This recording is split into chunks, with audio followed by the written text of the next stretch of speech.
नमस्ते। Solid fact with Hemant अत्री में आप सबका स्वागत। जैसा आप देख रहे हैं, हेमंत सर हमारे साथ मौजूद है। बहुत स्वागत है सर। सर, बिहार के इलेक्शंस की बात अगर हम करें तो फर्स्ट स्टेज का नॉमिनेशन पूरा हो चुका है। अमित शाह साहब 3 दिन के बिहार के प्रवास पर थे, दौरे पर थे। आज अंतिम दिन है चुनाव की। ऑफिशियली जो है चुनाव प्रचार भी शुरू हो चुका है और चुनाव प्रचार एक अलग ढंग से भाजपा ने किया है। और क्या अब इस पहले प्रचार की मतलब शुरुआत अगर देख करके क्या अंदाजा लगाया जाए कि बिहार का इलेक्शन जो है वो कैसे होगा, किन मुद्दों पर लड़ा जाएगा, किस तरीके से लड़ा जाएगा? क्या जो लोकसभा 2024 आम चुनाव जो हुए 2024 के, कुछ वही तस्वीर बनती हुई नहीं दिखाई दे रही है, खास करके भाजपा ने जो ट्वीट किया है? राम प्रकाश जी नमस्कार, आपको सारे दर्शक साथियों को भी। देखिए जो ट्वीट, सबसे पहले तो मैं आपको धनतेरस की आपको सारे दर्शक साथियों को बहुत बहुत बधाई, शुभकामनाएं। जिस ट्वीट की आप बात कर रहे हैं, ये एक मानसिक स्थिति और ये जिसको ये रणनीति कहते हैं, ये कहीं ना कहीं उसका प्रतीक है। अब से ठीक 15 घंटे पहले ये ट्वीट किया गया, यानी कि नॉमिनेशन खत्म होने के बाद जो कैंपेन शुरू हुआ, उसकी शुरुआत इस ट्वीट से। बहुत सारे लोग इसको अपने अंदाज में देखेंगे, लेकिन मैं कुछ और आपसे एक सवाल पूछना चाह रहा हूं कि भाजपा अपने ही प्रधानमंत्री और गृह मंत्री को नकारा साबित करने पर क्यों तुली हुई? इस ट्वीट को अगर आप देखें तो इसके मुताबिक भाजपा के 11 साल के शासन में देश में घुसपैठिए भर गए हर तरफ, और इतने ज्यादा कि वो विपक्ष को भी जिता दे रहे हैं। मोदी और अमित शाह ने देश को इतना कमजोर कर दिया क्या? ये सवाल है कि नहीं? भाई देश में 56 इंची प्रधानमंत्री, प्रधानमंत्री के बाद नंबर 2 उनके ऑल पावरफुल गृह मंत्री, उसके बाद घुसपैठिए आ कैसे गए? पहला सवाल तो ये है। और आ गए तो उनमें से निकाला कितनों को? इसका हम कई बार पहले भी चर्चा चुके हैं, at the cost of repetition, एक लाइन की बात। डॉक्टर मनमोहन सिंह के 10 साल के कार्यकाल में, जिसे हमने चर्चा की थी, 88,000 के आसपास घुसपैठिए निकाले गए देश से। और इनके शासनकाल में जो घुसपैठिए निकाले गए, उनकी संख्या 10,000 भी नहीं।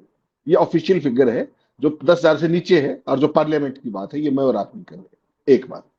दूसरी बात, दोनों ये हैं, प्लस रक्षा मंत्री राजनाथ सिंह है। सुबह से शाम तक निंदा के अलावा कोई काम वो नहीं करते, वो भी सत्ता में है। तो बॉर्डर जहां पाकिस्तान के साथ है, वहां से घुसपैठी कैसे आएंगे? सेना तैनात है। और इस एरिया के अंदर पैरामिलिट्री सारी, जो डायरेक्टर अमित शाह जी को रिपोर्ट करती है। तो आज उन्होंने एक इंटरेस्टिंग बात कही उसी इंटरव्यू के दौरान। ये सारी बातचीत उन्होंने आज, जो अगर उनका इंटरव्यू देखेंगे आप एबीपी पे, जो उन्होंने आज इंटरव्यू दिया 11 बजे सुबह, तो आपको हैरानी होगी कि ये अपनी सफलताओं पर चुनाव लड़ रहे हैं या अपनी नाकामियों पर चुनाव लड़ रहे हैं। हालांकि चुनाव का कार्यक्रम पूरा ज्ञानेश कुमार गुप्ता कर चुके हैं, उस पर हमने कल भी चर्चा की थी। 80 लाख वोट पहले ही काट चुके हैं, तो आप समझ जाइए कि पर कंस्टिट्यूएंसी 32,000 से ऊपर वोट काटेंगे। ठीक, वो खेल अपनी जगह है। लेकिन अगर इनकी कैंपेनिंग का वो देखेंगे, तो घुसपैठियों के बारे में सवाल किया गया, तो अमित शाह जी ने आपको पता है क्या कहा? कि घुसपैठियों को देखकर कांग्रेस के पेट में दर्द होता है। तो आप ऐसी चीज होने क्यों देते? कांग्रेस जो है घुसपैठियों के वोट कायम रखना चाहती है। हम पूरे देश में एसआईआर का समर्थन करते हैं, ये कहा ना अमित शाह जी ने। वो पूरे मैंने भेजे हैं आपको, सारे दिखाइएगा देश को। सवाल राम प्रकाश जी ये है कि आप सत्ता में थे तब घुसपैठिए आए कैसे, और आपके सत्ता में होते हुए वो बाहर क्यों नहीं पटके गए देश से निकाल कर? तीसरा सवाल महत्वपूर्ण है कि एसआईआर हो रही है, अब पूरी हो चुकी बिहार के अंदर, फाइनल लिस्ट में पब्लिश होगी फर्स्ट फेज की। क्या अमित शाह और ज्ञानेश गुप्ता ये बता सकते हैं कि इसमें कितने घुसपैठियों को बाहर किया गया है, कितने घुसपैठिए चिन्हित किए गए? बाहर का मतलब वोटर लिस्ट से बाहर। एक बार संख्या बता दे, देश को समझ में आ जाएगा। लेकिन संख्या नहीं बताएंगे, केवल प्रचार करेंगे। यही इनकी शैली है। नंबर एक, इतनी बड़ी कवायद केवल घुसपैठियों के नाम पर, क्योंकि उसको जस्टिफाई करना है। अब ये केवल भारत में ही संभव है कि इतनी बड़ी एक्साइज के बाद सरकार ये जवाब ना दे, चुनाव आयोग ये जवाब ना दे कि वास्तव में कितने विदेशी मिले, उनके नाम हटाए गए चुनाव आयोग से, वो नहीं देंगे। हाँ, आपको जानकर हैरानी इस बात की होगी कि फर्स्ट फेज का जो अपना नॉमिनेशन पूरा हुआ, उसके साथ ही जो आपकी वोटर लिस्ट है वो फ्रीज हो जाती है। अभी तक वो वोटर लिस्ट सार्वजनिक नहीं है, और चुनाव में आप जा रहे हैं। तो ऐसा पारदर्शी चुनाव आपने कभी देखा नहीं होगा। मैं आपको लगातार कह रहा हूं, कोई कुछ भी कहता रहे, बिहार का चुनाव डन एंड डस्टली ऑलरेडी कर चुके हैं। अब जो ये बातें कर रहे हैं, चुनाव का जो बिल्डअप, पहला मुद्दा घुसपैठिया, दूसरा मुद्दा मुसलमान। अगर वो मुसलमान है तो उनको क्या देश में रहने दें? ये अमित शाह कह रहे हैं, गृह मंत्री। अगर वो मुसलमान है घुसपैठिए, तो क्या उनको देश में रहने दें क्या? जब ये, अगर यही पैरामीटर अगर आपका है, तो 2024 में भी इन्होंने वोट डाला था ना। इसका मतलब जो मोदी जी की जो सरकार है, वो भी सरकार का भी जो चयन का आधार है वो अवैध है। और अवैध आधार पर चुनी गई सरकार वैध कैसे? वो अगर नेशनल चुनाव में, लोकसभा में चुनाव में वोट डालने तो वो ठीक, और बिहार के चुनाव में हो तो वो गलत। फिर मैं यही कह रहा हूं कि सारी बात दूध का दूध पानी का पानी कीजिए। आप देश का गृह मंत्री हैं, संख्या बता दीजिए कि कितने घुसपैठिए एसआईआर में बाहर निकले। आप नहीं बता सकते, ज्ञानेश गुप्ता बता दो, और नहीं बता रहे तो झूठ मत बोलिए देश को। ये घुसपैठी है, कहाँ है घुसपैठी है, दिखाइए आप। तो ये कहीं ना कहीं जो आपके 20 साल का जो शासन है बिहार के अंदर, उसमें आपकी नाकामियों को लगातार ये प्रदर्शित कर रहा है कि आपके पास दिखाने के लिए कुछ नहीं है, और आप केवल और केवल लोगों को गुमराह करके, बरगला करके उस सारे को, मामले को कहीं ना कहीं डिफ्लेक्ट करने की कोशिश में। उन्होंने क्या कहा अमित शाह जी ने, मैं कोट एंड कोट बताता हूँ। चुनाव आयोग अगर एसआईआर करके मतदाता सूची से घुसपैठियों को निकालता है तो उनके पेट में क्यों दर्द हो रहा है? क्योंकि उन्होंने घुसपैठ होने देकर वोट बैंक बनाया है। तो 11 साल से सत्ता में वो तो है नहीं, आप ही थे, उनको निकालने की जिम्मेवारी भी आपकी थी, जिसके आधार पर वो सत्ता में बने रहना चाहते हैं। भाजपा चुनाव आयोग के इस फैसले का स्वागत करती है और पूरे देश में एसआईआर होना चाहिए और चुन चुन कर घुसपैठियों को डिलीट करना चाहिए। मैं कह रहा हूं केवल डिलीट ही नहीं करना चाहिए, अगर तो उनको देश से बाहर करना चाहिए। और आप 11.5 साल से क्या कर रहे थे, पहले आप और फिर राजनाथ सिंह? इसका जवाब देश को दे दीजिए। सवाल ये है ही नहीं, सवाल ये है कि आप कंप्लीटली बैंकरप्ट हो जहां तक मुद्दों की बात है। और जो 20 साल की, अगर आपको मैं इनकी वो बताऊं उपलब्धि जो उन्होंने खुद बताई, तो आप अपना सर पीट लेंगे कि ये इसको उपलब्धि मानते। अमित शाह जी ने कहा विपक्ष का आरोप लगाना लाजमी है क्योंकि वो बिहार को लेकर के चिंतित है। 11 साल में मोदी जी की सरकार बनी, तब से हमने बिहार में 8 करोड़ 52 लाख लोगों को हर महीने 5 किलो अनाज मुफ्त देने का काम किया। इसको उपलब्धि मानते हैं? इससे बड़ा निकम्मापन और नकारापन इस देश में मुफ्त अनाज कौन मांग रहा है? मुफ्त अनाज तो आप दे रहे हैं अपना वोट बैंक क्रिएट करने के लिए। इस देश में काम मांग रहे हैं लोग, आपने काम दे दिया क्या उनको? ये सबसे बड़ा एडमिशन है आपके नकारापन का, आपकी सरकार के नकारापन का, कि 8 करोड़ 52 लाख लोगों को आप 5 किलो अनाज दे करके उनको आत्मनिर्भर बनाने की बजाय, स्वावलंबी बनाने की बजाय आप उनको क्या सिखा रहे? मुफ्तखोरी। और ये इनकी उपलब्धि है। तो इससे बड़ी उपलब्धि है तो कोई बता दीजिए। कहा कि 10 साल तो लगे नीतीश कुमार को लैंड ऑर्डर ठीक करने। कमाल देखिए, 10 साल लैंड ऑर्डर ठीक करने में लग गए और अब उन्होंने विकास पर काम शुरू किया 10 साल से। तो वो विकास कहाँ है, जरा दिखा तो दीजिए ना। आपको ध्यान होगा इन्होंने अभी एक वो वीडियो बनाया था, मोदी है तो मुमकिन है बिहार के लिए। उसमें तमाम तरह के टी सीरीज के जरिए लॉन्च किया गया। उसकी गत क्या हुई आपको पता है? चंद हजार लोगों ने उसको लाइक किया और उसमें से एक टैग लाइन पकड़ के मोदी है तो मुमकिन है, और लाखों लाख ट्वीट कर दिए बिहार के लोगों ने कि ये है सच्चाई बिहार की, जो बिहार की बदहाली है, जो बिहार के जो भी प्रशासन की नाकामियां हैं, वो इतना बुरा हिट हुआ कि भाजपा के निगलते बने ना उगलते बने। तो बिहार के लोगों को अज्ञात पता है कि वहां पे क्या हो रहा है। उसके बावजूद भी ये लोग केवल और केवल गुमराह करके, घुसपैठियों का नाम लेकर के, डरा करके, वो सारी चीजें कि केवल और केवल एक वो बने, बाकी काम तो ये चुनाव आयोग के जरिए कर चुके हैं। अब देखना ये है कि क्या विपक्ष इस बात को कैसे देता है। आज उन्होंने एक बात और कही कि राहुल गांधी वोट चोरी को भूल चुके हैं। तो अभी तो राहुल गांधी कई दिनों से इधर थे ही, विदेश में थे। बाकी वो कल वहां गए थे अपने जो जुबेन के यहाँ, जो असम वगैरह में कैंपेन तो फॉर्मली शुरू होगा। तब देखा जाएगा कि वो भूल चुके हैं या लोगों को याद दिलाना हैं। और सबसे मजेदार बात क्या है राम प्रकाश जी, कि जंगल राज को याद दिला करके वोट मांग रहे हैं। 20 साल से तो आपका राम राज था ना, उसकी उपलब्धियां बता दीजिए ना।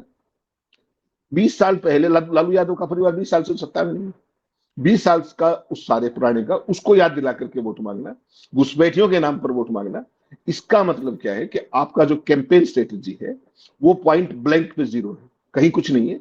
केवल और केवल धार्मिक मुद्दों पर, इन मुद्दों पर, धर्म के आधार पर, जाति के आधार पर वही सब खेल करने का आपका जो ट्रेडिशनल जो सिलेबस है बीजेपी का, उसी को दोहराने की कोशिश बिहार के अंदर की जा रही है। अब सर एक चीज है, जो अमित शाह कह रहे हैं कि भाई राहुल गांधी के पेट में दर्द क्यों हो रहा है, तो उसका इलाज क्या अमित शाह करेंगे? उस पेट दर्द का, कांग्रेस के पेट दर्द का, राहुल के पेट दर्द का?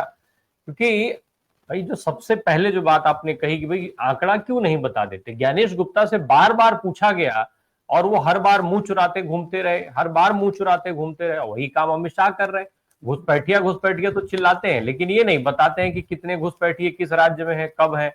अच्छा, एक आरोप और लगता है जिस पर कभी ना अमित शाह, ना प्रधानमंत्री, ना देश का कोई और भाजपा नेता जवाब देता है कि जिस राज्य में इलेक्शन होता है घुसपैठिए का मुद्दा उसी राज्य में क्यों होता है, और इलेक्शन खत्म हो जाने के बाद वो घुसपैठिए कहां चले जाते हैं। तो ये क्लैरिटी देश का गृह मंत्री क्यों नहीं कर पाता है, कहां दिक्कत आती है उसमें? एक तो इलाज की बात, और दूसरा ये दिक्कत कहां आ जाती है? नहीं, अभी उन्होंने आज के इंटरव्यू में मजेदार बात की। उन्होंने कहा कि देखिए असम के अंदर हमारी सरकार है तो वहां घुसपैठिए कब हो गए। अरे भाई, बॉर्डर से घुसपैठिए आते, घुसपैठिए का मतलब दूसरे देश से आने वाले, वहां पर जिम्मेवारी आपकी है, आप गृह मंत्री हैं। उसकी बजाय कह रहे कि अपने क्या नाम, असम के अंदर घुसपैठिए कब होंगे। बॉर्डर का जो सारी की सारी सुरक्षा का मामला है वो कंसर्न राज्यों का है या मुख्य गृह मंत्री जी का खुद है। फिर उन्होंने अगली लाइन में कहा कि वेस्ट बंगाल के अंदर घुसपैठिए भर गए हैं, अगर उनको बाहर निकालना है तो भाजपा की सरकार बनाइए। भैया, भाजपा की सरकार तो 11.5 साल से भारत में है, फिर भारत में घुसपैठिए कैसे? घुसपैठियों का मसला, विदेशियों को बाहर निकालने का मसला तो सीधा सीधा आपके डोमेन में है, आपके अंडर आता है। वो है कैसे, वो आए कैसे, और वो निकल क्यों नहीं रहे? इसका जवाब देने की बजाय वो कह रहे हैं कि ममता बनर्जी के बाद देख लीजिए, अगर उनको निकलवाना है तो हमें सत्ता दे दीजिए। आज के इंटरव्यू में ही कहा उन्होंने। तो जब असम के अंदर अगर कम हुए तो वहां बढ़े कैसे? बॉर्डर पे तो आप ही थे, सुरक्षा तो आपकी है। तो ये अमित शाह का, मोदी जी का एक नया स्टाइल है कि सवालों के जवाब प्रॉपरली देते हैं, इस तरह के कंफ्यूजन फैला दो। मैं तो ये कह रहा हूं कि अभी तो बिहार में सबसे ताजा एसआईआर हुई है रामप्रकाश जी, इससे बढ़िया मौका नहीं है घुसपैठियों की एग्जैक्ट संख्या बताने का। कितने वोटर थे, कितने घुसपैठिए पकड़े गए, और ये भी बता देने लगे हाथ के कितने निकाल चुके 11.5 साल में, हो जाएगा क्लियर। उसका जिक्र नहीं करेंगे, केवल घुसपैठियों का जिक्र करेंगे। घुसपैठिए सरकार बढ़ा रहे किसी स्टेट के अंदर, तो फिर आप क्या कर रहे थे गृह मंत्री जी? जिम्मेवारी आपकी है, उसका जवाब कोई नहीं मांग रहा, ना कोई जवाब दे रहा है। ये ट्यूटेड इंटरव्यू होते हैं, स्क्रिप्टेड इंटरव्यू है, आपको मैंने सवाल दे दिया, आपने मेरे से पूछ लिए, बाकी कहानी खत्म। इसके अलावा हो तो कुछ बता दीजिए। और जो विजन बताया है उसको सुनकर के तो आप कमाल ही हो जाएगा। जैसे मोदी जी ने नहीं बताया था विश्व गुरु बना रहे थे 2013 में, ऐसे ही आज बिहार के लिए उन्होंने ज्ञान दिया है, वो भी कोट अनकोट सुन लीजिए। अब जो 10 साल आएंगे उसमें हम उद्योग युक्त, बेरोजगारी मुक्त, एआई सक्षम बिहार बनाएंगे। ठीक, बिहार एक ऐसा प्रदेश है जिसके पास मेहनत मेहनत कश इंसान भी है, माँ गंगा की कृपा है, 50 फुट पर पानी है, और फर्टाइल लैंड है, और बुद्धिमत्ता के मामले में बिहार का युवा सबसे श्रेष्ठ है। अब कोई कारण नहीं है कि बिहार पीछे रहे, और आज बिहार काफी आगे बढ़ा है, ये माननीय अमित शाह जी कह रहे हैं। इनमें से ऐसी कौन सी चीज थी जो पिछले 20 साल से बिहार में नहीं थी, या इन्होंने जनरेट कर दी? वो माँ गंगा भी है, सारी चीजें हैं, फर्टाइल लैंड भी इन्होंने कर दी होगी, बेरोजगार युवा। आप कहना क्या चाह रहे हैं? केवल लफाजी कर देने से, जो मोदी जी करते हैं 2013 में, याद होगा ना, विश्व गुरु बना देंगे, फलाना कर देंगे, वो दिख रहा है सारे का सारा, पूरी दुनिया में कोई नाम लेवानी बचे। बिहार में 20 साल राज करने के बाद ह्यूमन डेवलपमेंट इंडेक्स के पैरामीटर्स में बिहार कहां खड़ा, जरा बता दीजिए देश को। बेरोजगारी के मामले में नंबर 1 पे है, पर कैपिटा इनकम में लोएस्ट है, गरीबी के मामले में बिहार से बदतर कोई हालत नहीं हो सकती देश में, और उसके बावजूद भी सबज बाग बेचे जा रहे हैं। रोजाना स्टूडेंट्स पे लाठीचार्ज, रोजगार मांगने वालों के साथ बदतमीजी, ये हो क्या रहा है? और नीतीश कुमार का तो रिमोट कंट्रोल भी आजकल किसी और के पास है, दिल्ली में। उनकी पार्टी का भी रिमोट किसी और के पास है। उसके बावजूद भी नहीं बता पा रहे हैं कि हमारा रोड मैप क्या है। देखिए राम प्रकाश जी, लोकतंत्र का मतलब क्या होता है? लोकतंत्र में आप चुनाव लड़ते हैं, आने वाले समय में अपना रोड मैप देते हैं, और अगर आप पहले सत्ता में थे तो उसका ट्रैक रिकॉर्ड रखते हैं कि ये हमारी अचीवमेंट्स हैं, ये अधूरी रहेगी, इनको हम पूरी करेंगे। इनके पूरे कैंपेन के अंदर 20, मैं आपको चैलेंज कर रहा हूं अभी, पूरे कैंपेन के दौरान अगर ये 20 साल का कोई हिसाब किताब दे दे तो गारंटी है एक। और आगे का रोड मैप भी वही है जो मैंने आपको इनका कोट एंड कोट बताया कि अगले 10 साल में एआई सक्षम कर देंगे, बेरोजगारी मुक्त कर देंगे। भैया, देश मुक्त हो गया क्या बेरोजगारी से? चलो छोड़ो, गुजरात मुक्त हो गया, गुजरात में तो आप 20वें साल से भी ऊपर से हो। तो लफाजी कर देना एक बात है, और सही मायनों में डिलीवरी करके, लोगों के जन सापेक्ष मुद्दों को टच करके उस पर आगे बढ़े तो कोई बात समझ में आए। नहीं, गुजरात में इतने लंबे समय से सत्ता में रहने के बाद भी हर 2 साल 2.5 साल पर जो है वो पूरी सरकार बदलनी पड़ रही है। आज ये परिस्थिति है, अदरवाइज कि भाई एंटी इनकम्बेंसी का फैक्टर वहां पर ना आए, इसलिए आपको हमेशा सरकार बदलनी पड़ जाती है। कभी मुख्यमंत्री बदल देंगे, कभी कैबिनेट बदल देंगे, और इस तरीके से। और उसके बाद भी, इतने के बाद भी आपको वोट चोरी करानी पड़ती है, जिसका आरोप विपक्ष लगा रहा है। गुजरात में भी अब इस तरीके के नारे लग रहे हैं, वोट चोर गद्दी छोड़, वोट चोर गद्दी छोड़, इत्यादि इत्यादि। खैर, अब राहुल का इलाज कर पाएंगे कि नहीं कर पाएंगे पेट दर्द का, उस पर बात की बात है। लेकिन एक चीज और है सर, जो भाजपा ने कहा, जो अमित शाह ने कहा कि वो भारत के नागरिकों का अधिकार बेच करके घुसपैठियों का वोट खरीद रहे हैं, इसके क्या मायने निकाले जाए? भाई सत्ता में तो वो है नहीं, तो अधिकार बेच, कौन सा अधिकार बेच देंगे? क्या वो अमित शाह साहब इस बहाने वो कांग्रेस की ही बात कर रहे हैं कि भाजपा और भाजपा शासित सरकार की बात कर रहे हैं? जिस तरीके से तमाम संस्थाएं, तमाम पीएसयू जो है वो बेच दी गई, तमाम पोर्ट एयरपोर्ट बेच दिए गए, क्या उसकी बात कर रहे हैं? क्या माने हम? आखिर कांग्रेस ऐसी कौन सी अथॉरिटी में है कि वो सब भारत के नागरिकों का अधिकार बेच पाए और उन अधिकारों से घुसपैठियों का वोट खरीद पाए? राम प्रकाश जी, 11.5 साल में आप वरिष्ठ आदमी हैं, आपके और ये चीज देखिए कि इनकी जो राजनीति का मूल मंत्र क्या है। दो है। पहला है भ्रम, कंफ्यूजन फैलाओ, और दूसरा है भय, भय बेचो। ये जो घुसपैठियों की बात है, मेरे तो बहुत साधारण सवाल है ना, अमित शाह जी की सारी बात सिरोधार रहे। इन घुसपैठियों को कांग्रेस ले आई थी, मान लिया, आपने निकाला क्यों नहीं? आप क्यों रखे हुए उनको देश के अंदर? उनकी संख्या बताइए, और बाकायदा एक विशेष अभियान चला के हम भी आपके साथ हैं, उनको निकालिए सही पर, लेकिन संख्या बता दीजिए। और बिहार की एसआईआर में कितने घुसपैठिए निकले, उनकी संख्या बता दीजिए। वो तो करेंगे ही। और उसके बाद है दूसरा कंसेप्ट है भय का। अभी तो ये शुरुआत है। राहुल गांधी की जब यात्रा थी, वोट अधिकार यात्रा, ध्यान है आपको? आतंकी घुसाए हैं, उनके बाकायदा आइडेंटिटी कार्ड जारी कर दिया था, ये 3 आतंकी हैं, ये घुस गए हैं, इनके पास ये है। और जैसे ही उनकी सारा जो लोगों के साथ वो घुल मिल रहे थे, वो सारे का सारा बदल के उनका रूट बदल दिया गया, क्योंकि घबराए हुए थे। घबराया कौन था? भाजपा। घबराई कौन थी? नीतीश। अब सहारा किसका है? घुसपैठियों का। सहारा किसका है? एसआईआर का। कोई कुछ भी कहता रहे राम प्रकाश जी, मैं आपको पहले दिन से एक बात कह रहा हूं, इस एसआईआर के जरिए ये जो खेल बिहार के अंदर होना था वो हो चुका है। कोई कुछ भी कर ले, कोई कुछ भी करता रहे, कोई फर्क नहीं पड़ने वाला। केवल उपचार एक, 75% से ऊपर अगर पोलिंग कराई तो विपक्ष बचेगा, वरना आप कुछ भी कर लीजिए, सारा खेल जमा चुके हैं ज्ञानेश गुप्ता के जरिए। और अब केवल बिहार नहीं, अब हर जगह होगा ही। वेस्ट बंगाल में भी देखिएगा, अब यही कार्यक्रम वहां भी होने वाला है, बाकायदा लिस्टेड है। जो ये पन्ना प्रमुख वाला मॉडल है ना, इसको आप ऐसे खाली मत मानिएगा, ये बिल्कुल फोकस्ड मॉडल है। बाकायदा टारगेट पे इनको एक एक घर और एक एक गली का पता है कौन किसका वोटर है, और उसी के जरिए वो मैपिंग की जाती है।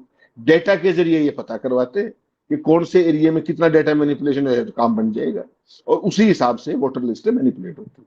वरना मुझे एक कारण बता दीजिए कि इस देश में 1952 से लेकर के और 2024 तक चुनाव आयोग को किसी भी कार्रवाई से किस तरीके से इम्यूनिटी जरूरत नहीं पड़ी। इन्होंने इम्यूनिटी क्यों दी उनको? क्योंकि उनसे गलत काम कराना है, इसलिए वो इम्यूनिटी दी गई जो राष्ट्रपति और प्रधानमंत्री को भी दी।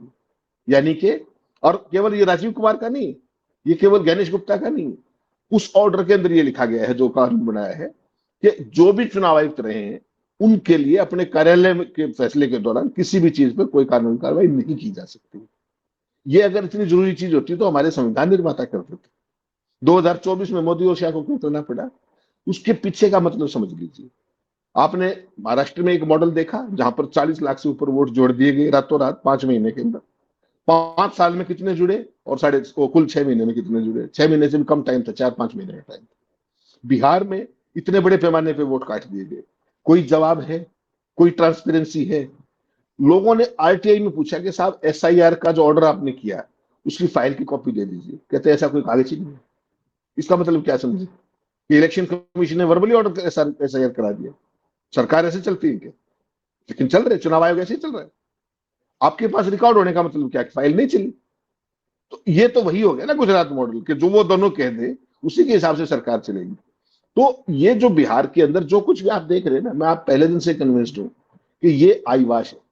सुप्रीम कोर्ट में जब केस गया था, मैंने उस दिन भी आपको कहा था कि ये केवल सुप्रीम कोर्ट में भी जो हियरिंग होगी वो आईवाश रहेगी। अभी तक सुप्रीम कोर्ट में ये इशू टेकअप नहीं हुआ कि क्या चुनाव आयोग को इस तरीके से एसआईआर कराने का अधिकार है।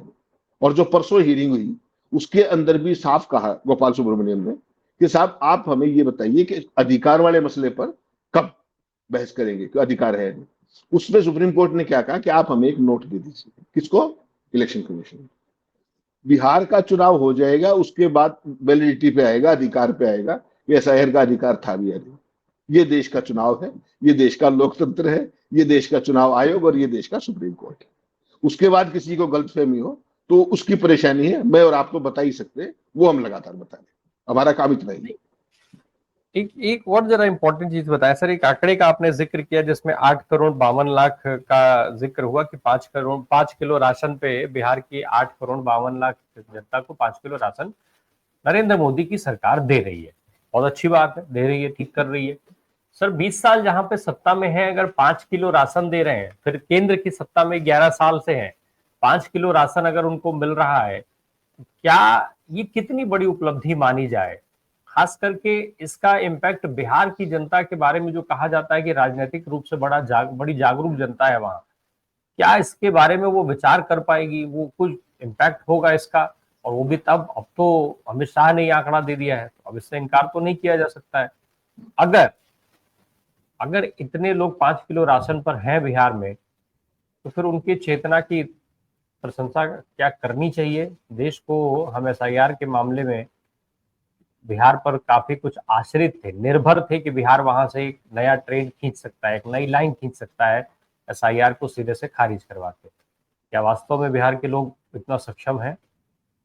राम प्रकाश जी, देखिए, लोगों की सक्षमता एक बात है और विपक्ष की सक्षमता दूसरी बात है।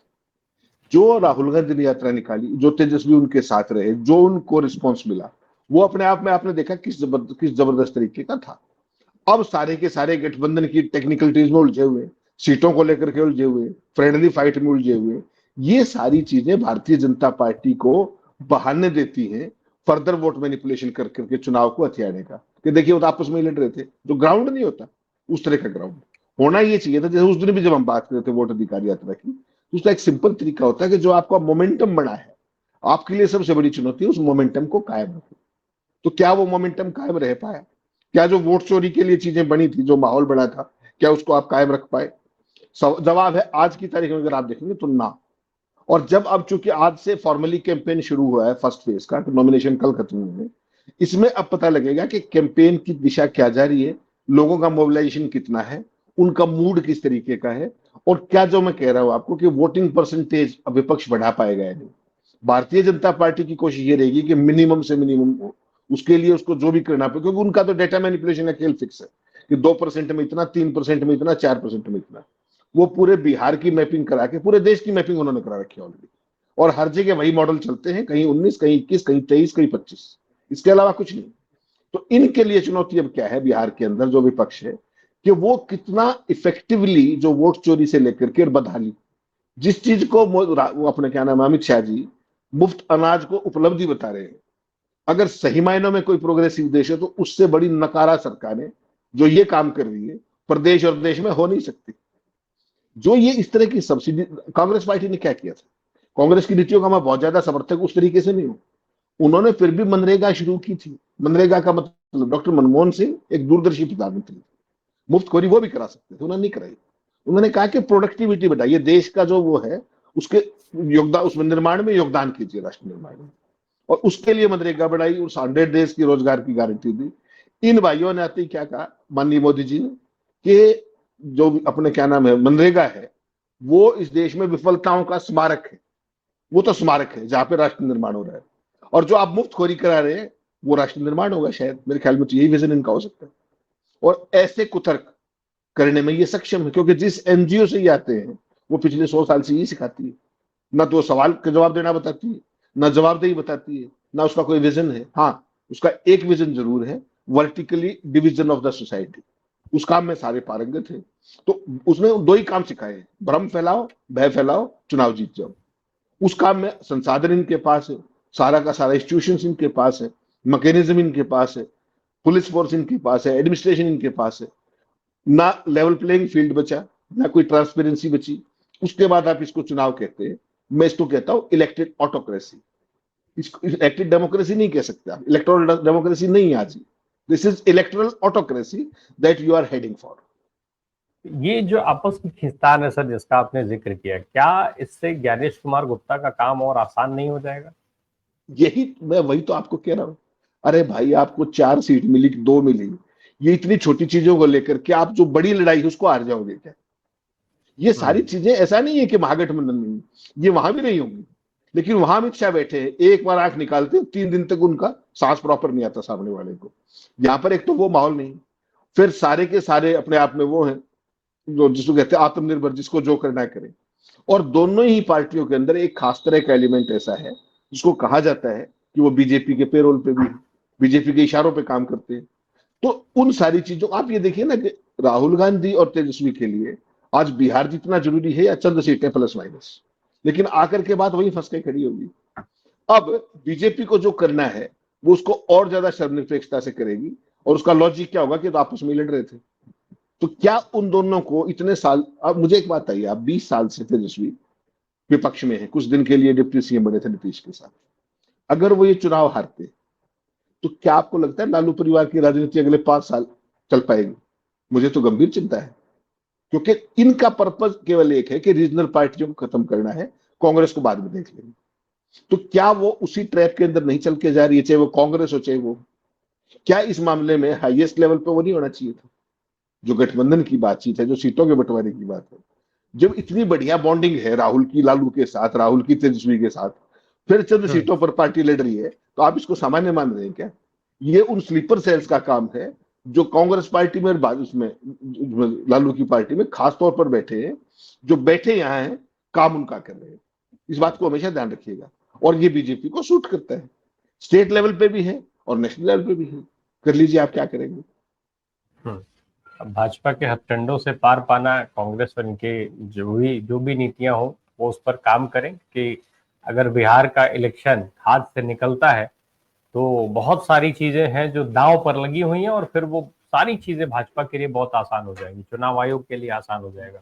पश्चिम बंगाल का जिक्र हुआ, एसआईआर की तैयारी वहां ऑलरेडी हो चुकी है, उसको लेकर के ममता बनर्जी सरकार, केंद्र की सरकार, गृह मंत्री अमित शाह और चुनाव आयोग से बिल्कुल आमना सामना चल रहा है, और खींचतान उस पर जारी है। देखिए क्या कुछ परिणाम निकलता है। बहरहाल आप बिहार का इलेक्शन के परिणाम का इंतजार कीजिए, और साथ में इंतजार कीजिए कि राहुल गांधी के दर्द का इलाज कैसे करेंगे अमित शाह। बहुत बहुत धन्यवाद सर हमसे बात करने के लिए। Thank you so much.